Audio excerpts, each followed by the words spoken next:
यकीनन आपने इस जलसे का जब इरादा किया होगा हजरत, तो कई बार लोग ना बीच में तानाजनी करते, कोई कहता देखो ये इन्होंने ढोंग बना रखे, कोई कहता इनके तमाशे हैं, कोई कहता ये बस इनके पेट पालने के तरीके हैं, हो ये चलें साहब दीन फैलाने के लिए। कभी दिल थोड़ा ना करना, दिल थोड़ा ना करना। हाँ, और पीछे मुड़ के नहीं देखना है। जब भी दुआ मांगो कहना या अल्लाह हम जर्रे हैं, हमसे आफताब का काम ले ले, हम कतरे हैं समंदर का काम ले ले। अल्लाह जिससे चाहे उससे दीन का काम ले लेता है, जिससे चाहे दीन का काम ले लेता है, उसकी मर्जी है। हाँ, लेकिन पीछे मुड़ के मत देखना कौन क्या कह रहा है, कभी मत देखना। हजरत अली फरमाते हैं हिरन इतनी तेज भागता है कि वो शेर के हाथ नहीं आ सकता, लेकिन पकड़ा जाता है अपनी जरा सी कमजोरी की वजह से। और वो कमजोरी क्या है? आप फरमाते हैं हिरन मुड़ के पीछे को देखता है, इसलिए पकड़ जाता है। अगर वो मुड़ के पीछे न देखे तो कभी शेर के हाथ नहीं आएगा। बस बताना यह है तुम भी मुड़ के पीछे मत देखना। अगर मुड़ गए तो दीन का काम नहीं कर पाओगे। अगर तानों का फिक्र की होती तो इन उलमा ने पूरी जिंदगी कुरान न पढ़ाया होता। अगर लोगों के जुमलों की फिक्र की होती तो आज हमारे तुम्हारे घरों में हाफिज कुरान नहीं होते। तुम्हें तो कुछ भी ताने नहीं मिलते जो इन मदरसा चलाने वालों को ताने मिलते हैं, जो कुरान पढ़ाने वालों को ताने मिलते हैं। याद रखो, जब दीन वालों को कोई ताने देता है, कोई जुमले कसता है, मशीयत का नकीब आवाज देता, मेरे बंदे बर्दाश्त कर ले, बस कुछ दिन की दुनिया है, कुछ लम्हों की दुनिया है, मर के ये भी कब्र में आएगा, तू भी कब्र में आएगा। मैदान हश्र में जब तुझे उठाऊंगा तब दुनिया को बताऊंगा कि तुम जिसे ताने देते थे ये तुम्हारे तानों का हकदार नहीं, ये तो मेरी रहमत और दोनों जन्नत का हकदार रहा। इसलिए दिल थोड़ा न करना और आगे बढ़ना। और लोगों आपसे गुजारिश करूं, बारिश क्यों नहीं हो रही है ये तो अल्लाह ही जानता है, उसके राज हैं वही जाने। बज़ाहिर हमने ये सुना और पढ़ा है जब गुनाह ज्यादा होते हैं तो बारिशें रोक दी जाती हैं। बस गुनाह ज्यादा होते हैं तो बारिशें, बोले बारिशें रोक दी जाती हैं। कुछ गुनाह ऐसे होते हैं जो हमने किए, हम जानते हैं और हमारा रब बख्श देता है। समझना मेरी बात। कुछ ऐसे गुनाह होते हैं हमारे जो हमने किए अकेले में और हमारा रब हमें बख्श देता है, लेकिन कुछ गुनाह ऐसे होते हैं जो रब भी नहीं बख्शता। और वो सबसे मुश्किल गुनाह है हुकूकुल इबाद का गुनाह, किसी का दिल तोड़ने का गुनाह। आज इतना बड़ा मजमा बैठा है, सुने बेटे गौर से सुने बात, इतना बड़ा मजमा बैठा है। मैं अगर हाथ उठवा लूं कि कोई बंदा ऐसा है जिसके दिल में किसी की तरफ से जरा सी भी रंजिश या कीना या हसद या तकलीफ ना हो, तो यकीनन 3% हाथ नहीं उठ पाएंगे, 3% हाथ नहीं उठ पाएंगे जिसके दिल में किसी की तरफ से कोई तकलीफ ना हो। आज इतने बड़े मजमे में हम बैठे, हर बंदा किसी न किसी तरफ से कोई तकलीफ लिए बैठा है। मशीयत तो ये कहती है तू मस्जिद में अगर किसी का इनाद दिल में लेके आता है तो फिर मैं तेरे सजदे भी कबूल नहीं करता।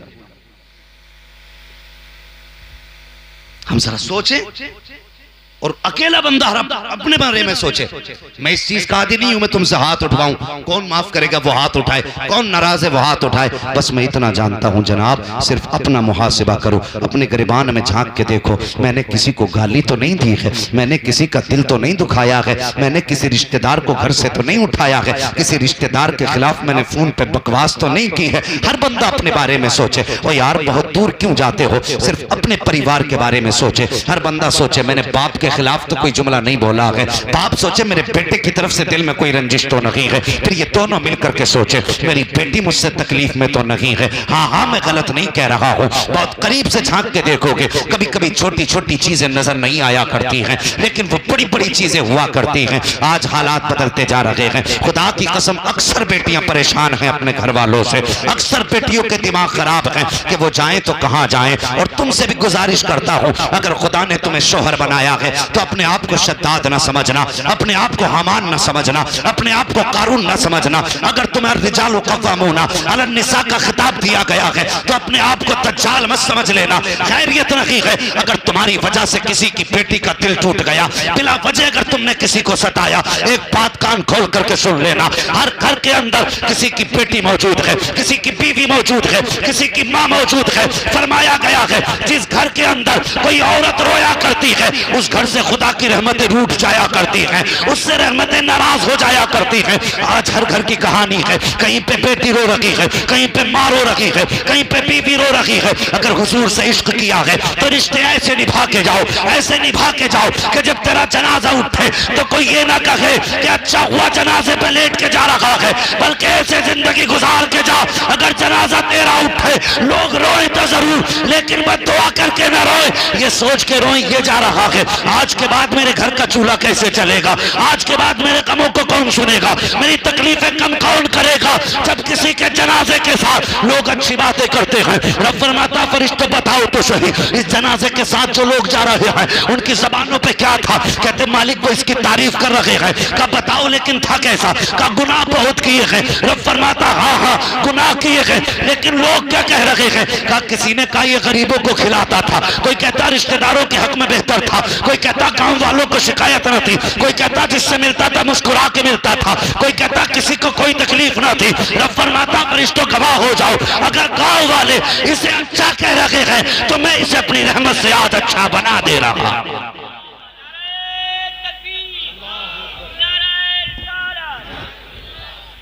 हाँ जब जन्नत बांटने की बारी आ गई, बुरा ना मानना, हेलो, जब जन्नत बांटने की बारी आती चौराहे पे खड़े होकर आस्तीन उठा के ऐसा लगता है जैसे कि इसने कोई गुनाह किया ही नहीं।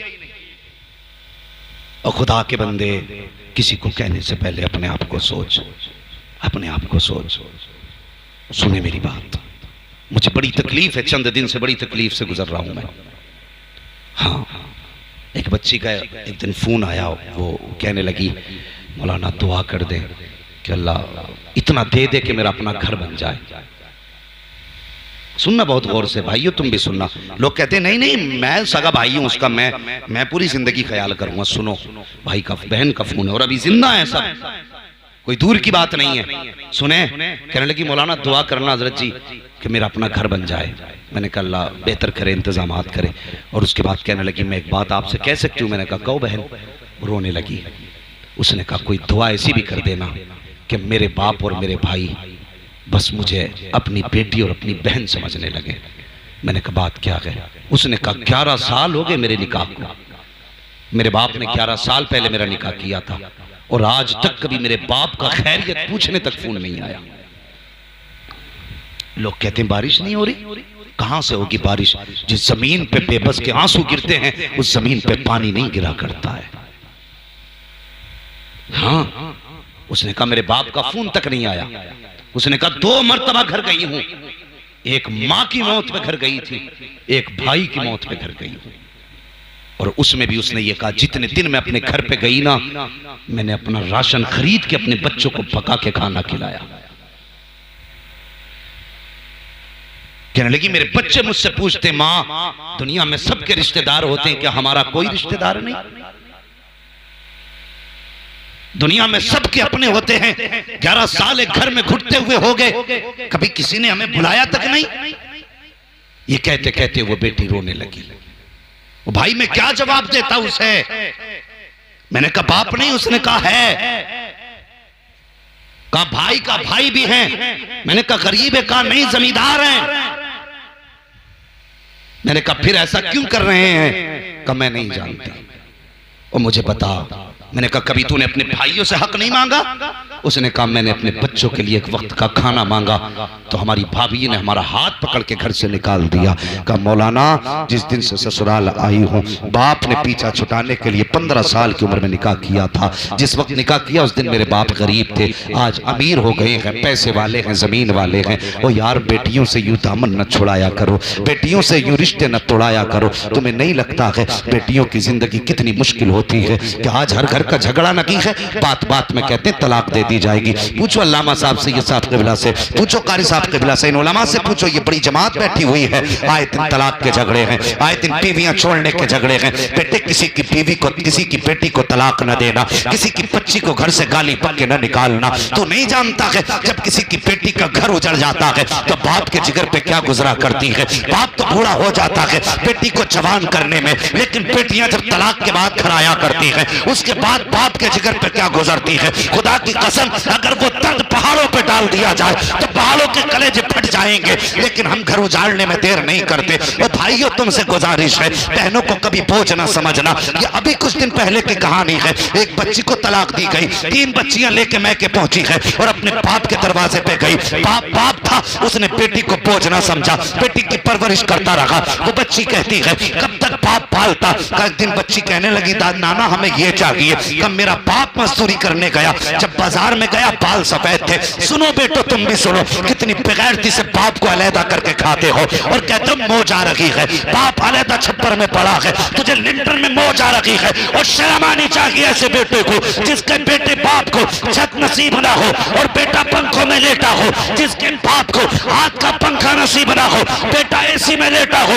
और शर्मकार अपने बाप को गर्मी में न लेटा, बल्कि आज उनको अपने एसी के कमरे में लेटा। मर के कब्र में आएगा, कसम खुदा की तेरी कब्र बनने से पहले अल्लाह तेरी कब्र में जन्नत की ठंडी हवाएं चला डाले।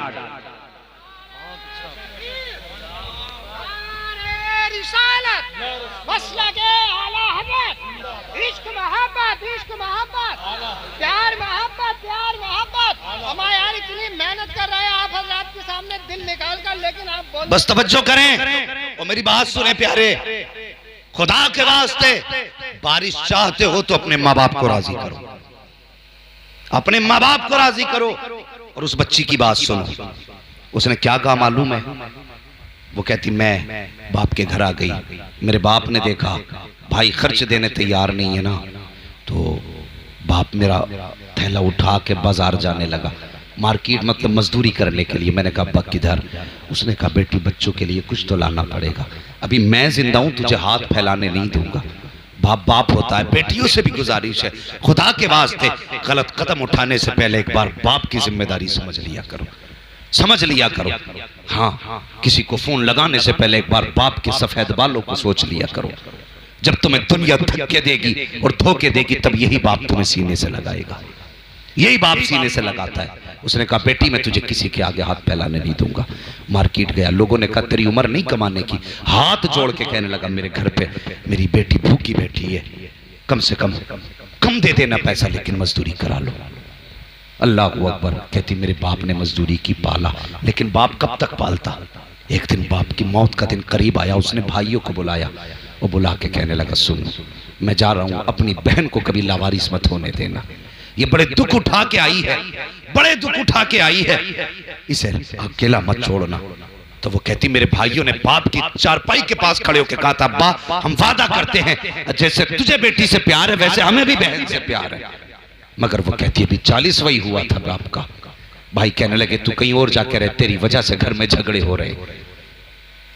मुझसे कहने लगे अगर तू कहे तेरा घर कहीं और ले दे, तो वो कहने लगी मैंने कहा कि मेरे घर की जरूरत नहीं है, मैं अपने बाप की छोटी से झोंपड़े में रह लूंगी, तुम कहीं और जाके घर बना लो अपना। कहा मैंने इतना कहा, मेरे भाइयों ने हाथ पकड़ के मुझे घर से निकाला और दरवाजा बंद कर दिया। मेरे बच्चे रो के मेरा मुंह देख के कहने लगे माँ किसके दरवाजे जाएंगे? उसने कहा मैं बच्चों को लेके बाप की कब्र पे आई और मैंने आके कहा अब्बा क्या अच्छा होता कि कम से कम एक कमरा हमें दे के आ गया होता। खुदा के वास्ते आज जो बारिश नहीं हो रही है ना, झांक के देखना कहीं कहीं हमारे रिश्तों में दरारें हैं। इसे छोटा गुनाह मत समझना। मेरे हुजूर ने मिंबर पे बैठ के एक दिन कहा था, फरमाया था जिससे अपने नाराज हो वो मेरी महफिल से उठ के चला जाए। ये छोटा गुनाह नहीं है, बहुत बड़ा गुनाह है। फरमाया जिससे अपने नाराज हो वो मेरी महफिल से उठ के चला जाए। एक नौजवान उठा, उठने के बाद अपनी खाला के दरवाजे पे गया। खाला कलमा पढ़ने वाली नहीं थी, हुजूर की दुश्मन थी खाला, हुजूर की मुखालफत करती थी खाला। गया खाला के दरवाजे पे और जाके कहने लगा खाला मुझे माफ कर दे। उसने कहा आज अचानक मेरे दरवाजे पे? तू तो जब से तूने कलमा पढ़ा मेरे दरवाजे पे नहीं आया, आज क्या करने आया है? उसने कहा अगर तू माफ नहीं करेगी तो मेरा महबूब नाराज रहेगा। खातून कहने लगी कौन है तेरा महबूब? कहा कि जिसको तू गाली देती वो मेरा महबूब है। कहा क्या कहना चाहता है? कहा उसी महबूब ने कहा है जिससे उसके अपने नाराज हैं उससे मैं भी नाराज हूँ, जिससे अपने नाराज हैं वो मेरी महफिल में ना बैठे। कहा खाला अगर तू माफ नहीं करेगी तो मैं उसकी महफिल में नहीं जा सकता। अल्लाह अकबर। कहा उसने ये नहीं कहा कि सिर्फ अपने नाराज से मुराद कलमा पढ़ने वाले नाराज? कहा नहीं, उसने मजहब की कैद नहीं लगाई है, उसने मिल्लत की कैद नहीं लगाई है। कहा फिर? कहा बस मुतलकन कहा है अगर तू नाराज तो वो भी नाराज है। उसने कहा फिर सुन ये फैसला यहाँ नहीं होगा। कहा कहाँ होगा? कहा वहां चल जहाँ तेरा महबूब बैठा है, मुझे भी लेके चल। खातून वहां आई है जहाँ मुस्तफा जलवगर है, आका के सामने आके खड़ी हुई। मेरे आका करीम ने देखा खातून की आंख में आंसू है। मुस्तफा अपनी जगह छोड़ते हैं, दरवाजे पे आए, फरमाते बता क्या बात है? खातून कहती है महबूब अब देर न कर, हाथ बढ़ा कलमा पढ़ा ले, मुझे भी अपना बना ले। आका फरमाते इतनी जल्दी किस लिए? ये कैसे हो गया? अब तक तो गाली बक रही थी, अब कलमे की तौफीक। उसने कहा तुमने कहा है जिससे अपने नाराज हो उससे मोहम्मद भी नाराज है। कहा ये भत्ती भांजा मेरा दरवाजे पे आया जब इसने मुझसे माफी मांगी है और मुझे बताया कि तू तब तक नाराज है जब तक मैं इससे नाराज हूं, तो मैं समझ गई जो जमीन पर हमें अपनों से दूर नहीं होने देता वो हमको आखिरत में जन्नत से दूर कैसे होने दे सकता।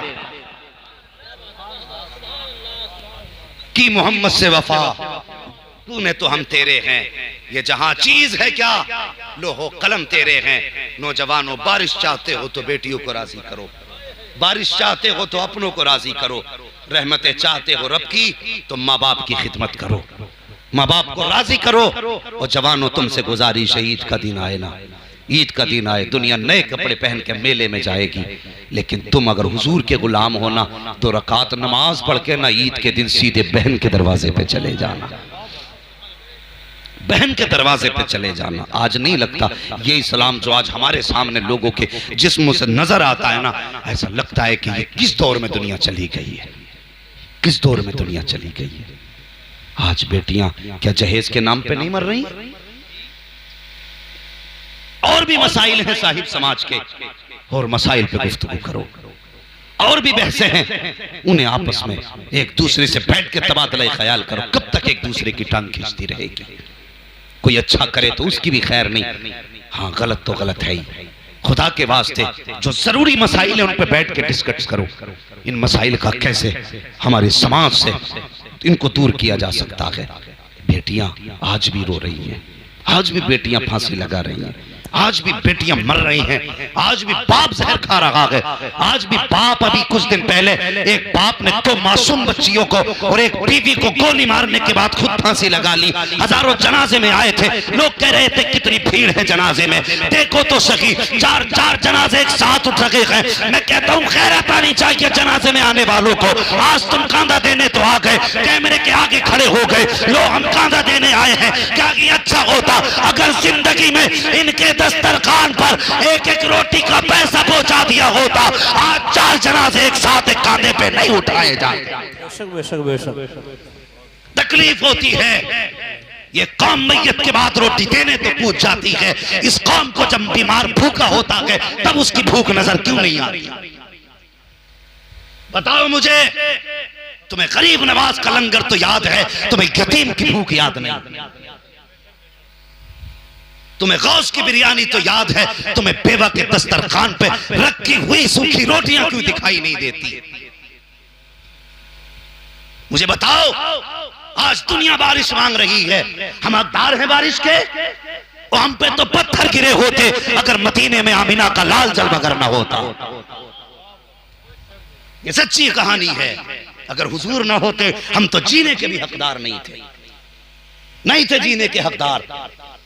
आज बंदा मर जाता है गरीब तो कफन के चंदे कर लेते हो, अगर गरीब बीमारी में पड़ा होता है उसकी दवा के लिए चंदा नहीं होता। क्यों नहीं होता उसकी दवा के लिए चंदा?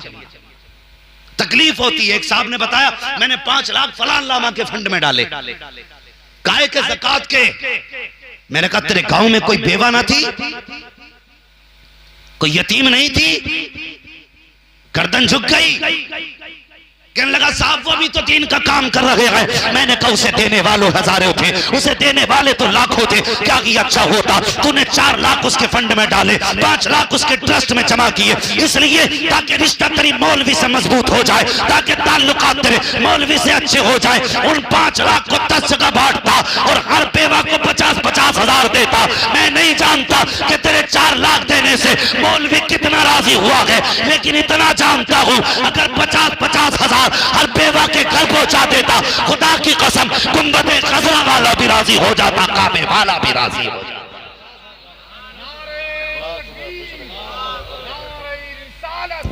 मसलके आला हजरत फैजाने मुअज़्ज़मी हुज़ूर सैयदना सिरमिया साहिब किबला अल्लामा मुफ्ती हम्माद रज़ा साहिब किबला नारे तकबीर नारे रिसालत। हाँ, ये हमारा अच्छा नहीं है। हम अपनों को कुत्ते से बुरा समझते हैं और दूसरों को खिलाने के लिए हाथ जोड़े फिर रहा। तुम जरूर आना मुखिया, तुम ना आए तो दस्तरखान पर रौनक नहीं आएगी। ये तेरे लिए मुखिया है, दुनिया को खिला। खुदा की कसम अगर तेरा अपना दस्तरखान से दूर है ना, खुदा की कसम दुनिया चर्चे कर लेगी, लेकिन हुजूर मजार में तकलीफ महसूस करेंगे। अगर चाहता है दुनिया चर्चे करे ना करे, कयामत में तेरे चर्चे हो तो अमीर को मना या ना मना, रूठे हुए सगे भाई को मना के दस्तरखान पे ले आ। हाँ, वो अमीर था ना अमेरिका में, कैंसर हो गया उसको, ब्लड कैंसर, बड़ा परेशान। सारे डॉक्टरों ने कह दिया मौत के सिवा कोई चारा नहीं। किसी अल्लाह वाले से जा मिला, उसने कहा सच बता घर कब से नहीं गया? उसने कहा 21 साल हो गए वतन छोड़े हुए, अभी नहीं गया। कितनी दौलत कमाई का कोई हिसाब नहीं। उसने कहा अगर जिंदगी चाहता है घर चला जा। कहा क्यों? कहा घर जाने के बाद अपने सारे रिश्तेदारों को, खानदान वालों को जितना ज्यादा से ज्यादा हो सके खाना खिला। अल्लाह अकबर आया। उसने 1 महीने तक रिश्तेदारों को, दोस्तों को, अहबाब को, भाइयों को, सारे खानदान वालों को खिलाया। 40 दिन के बाद जैसी उसने टेस्ट कराया तो ना कैंसर था ना कैंसर का नाम बाकी था। तुम नहीं जानते अपनों की दुआएं कितनी लगती हैं, सोच भी नहीं सकते अपनों की दुआएं कितनी लगती हैं। अपनों की दुआएं लिया करो, अपने भी नसीब से मिला करते, नसीब से अपने मिला करते। हाँ, ये भाई जो है ना भाई, ये तेरी जायदाद का बंटवारा करने वाला नहीं, ये तेरे बाजू का जोर है, ये तेरी रीढ़ की हड्डी है। पक्के हुसैनी बैठे ना सारे यहाँ पे, जितने हुसैनी वही हाथ उठा के बताएं और सारे कहते हैं या हुसैन। अल्लाह सलामत रख के माशाल्लाह अभी तक जाग रहे। बस ये बात मैंने एक बात समझाने के लिए छेड़ी है। क्या तुम्हारे गांव में मुसलमानों पे मुकदमे नहीं होते, झगड़े नहीं होते? खूब होते हैं। वो याद रख प्यारे, इतनी जल्दी लाठी ना निकाला करो, इसलिए कि तुम जिनको मारते हो ना उनके जनाजे तुम्ही को उठाने पड़ते हैं, तुम्ही को जनाजे उठाने हैं और तुम्ही को तीजे तस्वे करने हैं। अलग से कौम नहीं आएगी। लेकिन तुम जानते हो तुमने अपने का गिरबान पकड़ा, जेल में डाल दिया। कचहरी में जाके देखो भाई भाई, एक इस तख्त पे बैठा वकील के, दूसरा उस तख्त पे बैठा, दोनों की कहानी यह है। ये अपने वकील से कह रहा ऐसी दफा लगाना जो 10-20 साल के लिए अंदर चला जाए। वो दूसरा भाई सामने बैठ के कह रहा ऐसी लगाना जो 15 साल तक ये दुनिया ना देख पाए। और जालिमो, तुम अपने अपने मन की भड़ास निकाल रहे हो। बता कल दोनों के जेल में जाने के बाद जब ये बच्चे यतीमों की तरफ फिरेंगे, इन बच्चों के सर पे हाथ रखने के लिए कौन आएगा? बताना, कौन से नबी का कलमा पढ़ा है तूने? मुझे भी समझा। तुम्हें लगता है एक जलसा जन्नत बांट देगा? मुझे जन्नत बांटनी नहीं आती। मेरा अपना उसूल है, मैं आईना हूं, दिखाऊंगा दाग चेहरे के, जिसे खराब लगे सामने से हट जाए। कौन आएगा बचाने के लिए इन बच्चों को? अच्छा लगता है हमारे बच्चे यतीमों की तरह गलियों में चक्कर लगाएं, बाप के होते हुए लावारिस घूमे? शर्म आनी चाहिए। अपने भाई को फंसा के कुर्सी पे टांग रख के कह रहा मुझसे बैलने चला था। होश नहीं है तुझे?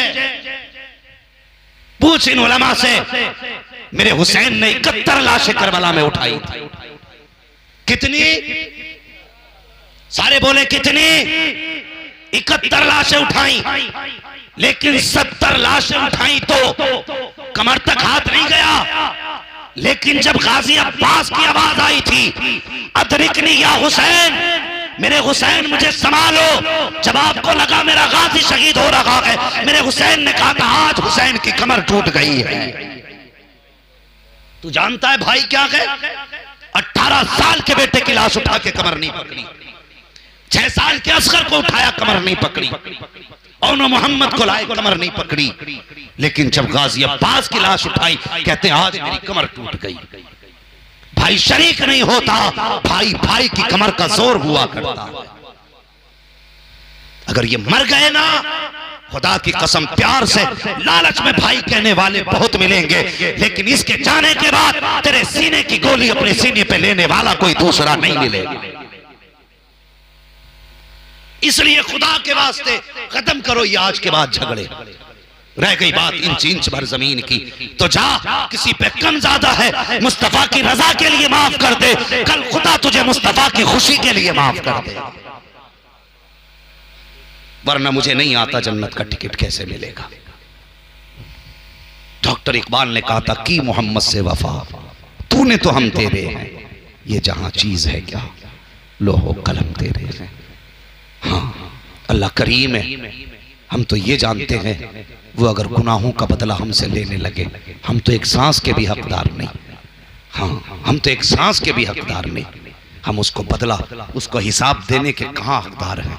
हाँ, हमारी तो बस की बात नहीं हम एक सांस का हिसाब दे सके जो हमने उसकी तौफीक से ली है। वो बड़ा करीम है, अगर वो चाहेगा महबूब के जुल्फों के सदक़े में बारिश कर देगा।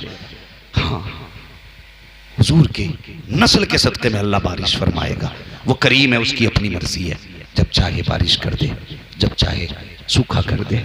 लेकिन हम उम्मीद रखते हैं इंशाअल्लाह मेरे रब का करम जरूर बरसेगा। हाँ, आला हज़रत ने कहा था भीगे सूखे धानों पे हमारे भी कर्म हो जाए, सूखे धानों पे हमारे भी कर्म हो जाए, बन के रहमत की घटा छाए तुम्हारे गेसू। हाँ, तो बस अल्लाह करीम महबूब की जुल्फों के सदक़े में बारिश अता फरमा दे। नौजवानों कोशिश करेंगे मेरे भाइयों, आपने इतनी मेहनत से जलसा सजाया है, कम से कम कमेटी वाले और बस्ती वालों रिश्तेदारों की रजा मंदी का ख्याल रखना है। ख़ास करके बहन बेटी के रिश्ते का ख्याल करना है, माँ बाप के रिश्ते का ख्याल करना है, और अपने बड़ों का अदब करना है, अपने बड़ों का अदब करना है। और खबरदार खबरदार, अगर कोई सुन्नी सही उल अक़ीदा ये कहे मैं सैयद ज़्यादा हूँ, तो बस गर्दन झुका के तस्लीम कर लेना है। हाँ, बस हमारे दरवाजे पे अगर कोई बंदा आ जाता ना, मिजाज बड़े कड़वे हो गए हम लोगों के, दरवाजे पे कोई बंदा आ जाता तो कहते हो देखो इतना हट्टा कट्टा होके भीख मांग रहा है। हाँ, हम उसकी मैयार नापने लगते हैं, मैयार ना नाप। तेरे दरवाजे पे हुजूर फरमाते हैं अगर तेरे दरवाजे पे कोई घोड़े पे बैठ कर भी आए ना, तो फरमाते हैं अगर तुझसे कुछ मांगे तो दे दे। उस वक्त के घोड़े पे बैठना आज के फॉर्चूनर में बैठने के बराबर था। हाँ, फरमाया कर तेरे दरवाजे पे घोड़े पे बैठकर भी कोई सवाली आए तो खाली मत लौटा। वह मसाइल फला तनहर, महबूब तेरे दरवाजे पे कोई भी आए खाली मत लौटाना, और किसी को खाली ना लौटाना ये महबूब की सुन्नत है। दरवाजे पर बहन आए दरवाजा बंद मत करना, बेटी आए मना मत करना। रिश्तेदारों में आदत होती है कोई बीमार हो जाए फोन पहले बंद कर लेते हैं, कहीं पैसों के लिए फोन न मार दें। इसलिए खुदा के वास्ते बहन बेटी को देने से कभी कम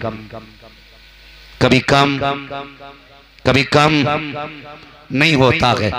अगर बहनों को जरूरत हो ना तो दिल खोल के दिया करो, अल्लाह बहनों के सदक़े में 70 गुना ज्यादा अता फरमा दिया करता है, 70 गुना ज्यादा अता फरमाता है। वातसिमू बिहब्लिल्लाहि जमीआ, अल्लाह की रस्सी को मजबूती से थाम लो, मजबूती से अल्लाह की रस्सी को पकड़ लो।